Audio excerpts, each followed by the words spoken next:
দীর্ঘ অপেক্ষার পর খুলে দেওয়া হলো বহুল প্রত্যাশিত ঢাকা বাইপাস এক্সপ্রেসওয়ের 18 কিলোমিটার। যানজট কমিয়ে রাজধানীতে প্রবেশ না করেই উত্তর ও পশ্চিমাঞ্চলের সঙ্গে দ্রুত সড়ক যোগাযোগ স্থাপন করবে এই এক্সপ্রেসওয়ে।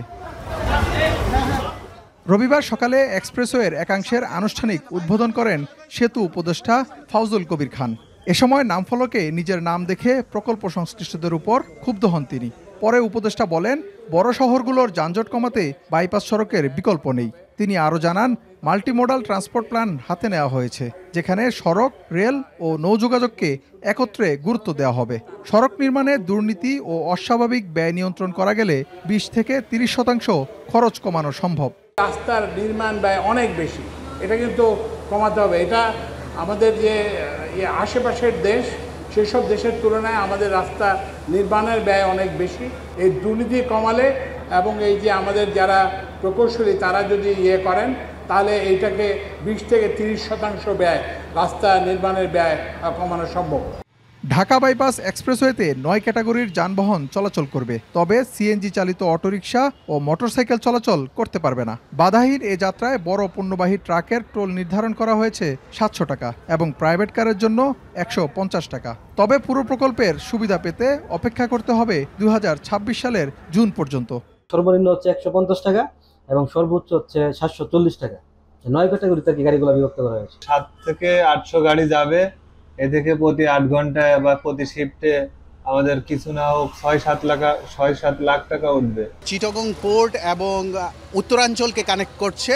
উত্তরাঞ্চলের যে কমার্শিয়াল ভেহিকেলগুলো তারা মেইন শহরে এন্ট্রি না করে আমাদের এখানে বাইপাস দিয়ে চলে যাবে। অপরাহ্ন থেকে এখান থেকে নির্ধারিত টোল দিয়ে সবাই সমস্ত যানবাহন এটা ব্যবহার করতে পারবে। জনসাধারণ কাঙ্ক্ষিত সুবিধা পাবেন এবং ওনারা কম সময়ের মধ্যে এখান থেকে পূর্বাঞ্চল পর্যন্ত চলে যেতে পারবে। এদিকে এক্সপ্রেসওয়ে খুলে দেয় যানজটের ভোগান্তি অনেকাংশে কমে আসবে বলে জানিয়েছে যানবাহনের চালকরা।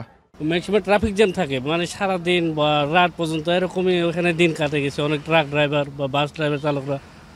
তো সেক্ষেত্রে এখন ওদের ভোগান্তিটা একদম শীতল হয়ে যাবে, কমে যাবে। আগে আমরা 3 ঘন্টা 4 ঘন্টা বসে থাকতাম এবং রাত ভরে বসে থাকতাম, এমন দিনে গেছে গা। কিন্তু এখন রাস্তা হওয়াতে আমাদের 20 থেকে 25 মিনিট সময় লাগবে যাইতে। গাজীপুরের ভোগড়া থেকে মদনপুর পর্যন্ত 48 কিলোমিটার 4 লেন এক্সপ্রেসওয়ের নির্মাণ শুরু হয় 2021 সালে। প্রায় 3,500 কোটি টাকা ব্যয়ে নির্মিত হচ্ছে এই প্রকল্প।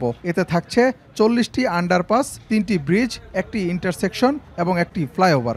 এক্সপ্রেসওয়েটি পুরোপুরি চালু হলে চট্টগ্রাম বন্দর থেকে পণ্যবাহী যান ঢাকায় প্রবেশ না করেই দ্রুত উত্তর ও পশ্চিমাঞ্চলে যেতে পারবে। এতে কমবে যানজট ও দুর্ঘটনার ঝুঁকি।